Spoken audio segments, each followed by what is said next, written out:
అన్ని రాష్ట్రాల్లో ప్రతి రాష్ట్రంలో కూడా సనాతన సాధు సంత పరిషత్ అనేది ఉంది. ముఖ్యంగా సనాతన సాధు సంత పరిషత్ అనేది సాధువుల కోసం ఏర్పాటు చేయనటువంటి సొసైటీ.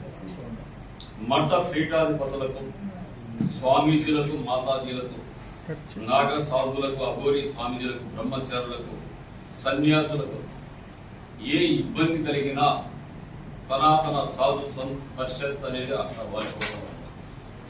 మేము వచ్చిన తర్వాత ఏ సమస్య అయితే ఉందో ఆ సమస్యని మేము పరిశీలిస్తాం. ముందు పరిశీలించిన తర్వాత ఒక నిర్ణయం తీసుకోవడం జరుగుతా ఉంది.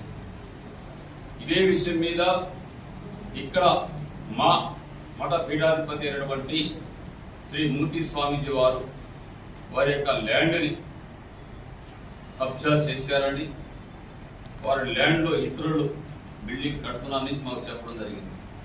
దానికి ముందు స్వామీజీ వారు అయ్యా సాధు భవన్ అనేది లేదు అని మేము ఒకసారి చెప్పడం జరిగింది. ఒక సభలో, ఇదే తిరుపతిలో మహతి ఆడిటోరియంలో, ప్రతి రాష్ట్రంలో ప్రతి దేవాలయంలో పెద్ద పెద్ద దేవాలయం దగ్గర సాధు భవన్ నిర్మించాలి అని ఒక నినాదం ఇవ్వడం జరిగింది. ఆ నినాదాన్ని చూసి స్వామీజీ వారు మాది 100 అంకణాల స్థలం ఉంది, ఈ 100 అంకణాలు కోర్టులో ఉంది, ఇది త్వరలోనే క్లీన్ చేసుకొని మీ సాధు భవన్కి, మన సాధు భవన్కి ఇస్తామని వాళ్ళు మాకు తెలియజేయడం జరిగింది. ఆ రోజు చాలా సంతోషించాం. కానీ ఈ రోజున ఒక మనోవేదన గురవుతా ఉన్నాం.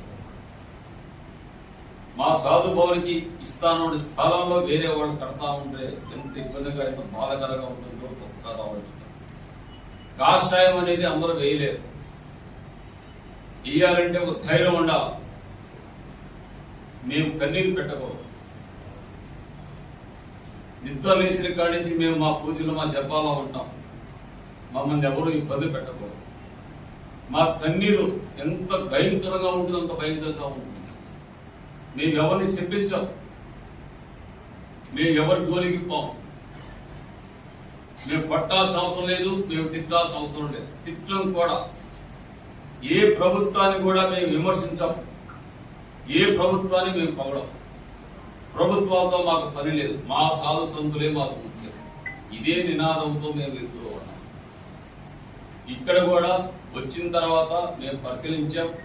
ఈ పరిశీలన ప్రకారం కొన్ని సంఘటనలు జరిగినాయి. చాలా బాధాకరమైన విషయంగా మేము పరిలో తీసుకుంటా ఉన్నాం. ఏది ఏమైనా ఈ రోజున కేవలం ఒక్క పిలుపునిస్తే ఇదే తిరుపతి పుణ్యక్షేత్రంలో ఈ రోజున మా సాధు సంతులు, వారి శిష్య బృందం దరిదాపుగా 2000 మంది ఇక్కడ వచ్చున్నారు. 2000 మంది ఇక్కడ వచ్చున్నారు.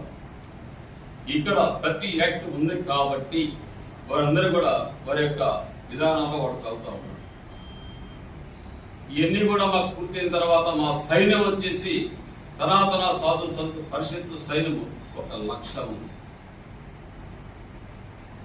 ఏదైనా సరే, ఏ సమస్య వచ్చినా సరే మా మఠ పీఠాధిపతులకి వాళ్ళు ఫోన్ చేస్తే మా సైన్యం వెళ్ళిపోయి, మా సైన్యం అంటే మా స్వామీజీలు వెళ్ళిపోయి, మా యొక్క లాయర్లు, లీగల్ టీం వెళ్ళిపోయి అవన్నీ కూడా పరిశీలించి మాకు మెమోరీ ఇచ్చిన తర్వాత మేము అడుగు పెట్టడం జరుగుతుంది.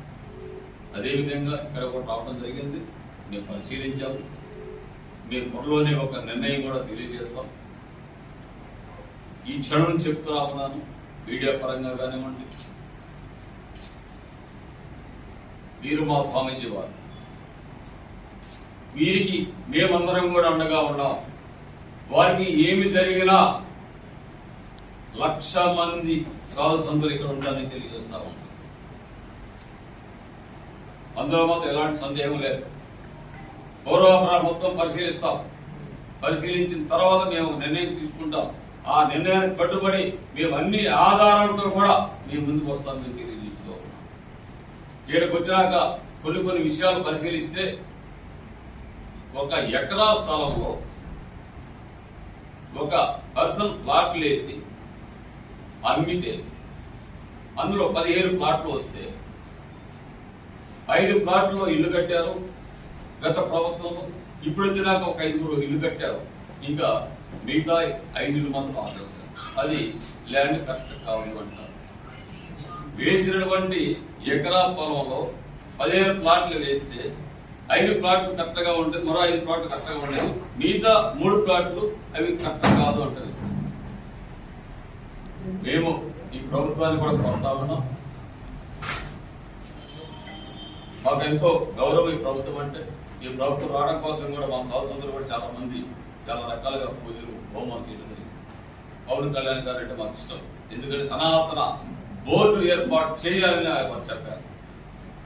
అదేవిధంగా నారా చంద్రబాబు నాయుడు గారు మన ముఖ్యమంత్రి గారు మాకు గౌరవం, ఎందుకంటే ఎన్నో కార్యక్రమాలు చూస్తూ ఈ తిరుపతిలో కూడా అన్యాక్రాంత మాత్రం ఉండే స్థలాలు చాలా ఉన్నాయి. మన మఠాలకు సంబంధించినటువంటి ల్యాండ్స్ కూడా చాలా కబ్జాలు అయిపోయినాయి. వాటిని కూడా పరిశీలించమని ఈ సందర్భంగా మేము తెలియజేస్తున్నాం. ఇంకా విషయాలు మా స్వామి తెలియజేస్తా ఉన్నాం. జై శ్రీరామ్, జై శ్రీరామ్. సనాతన సాధు పరిషత్ జై.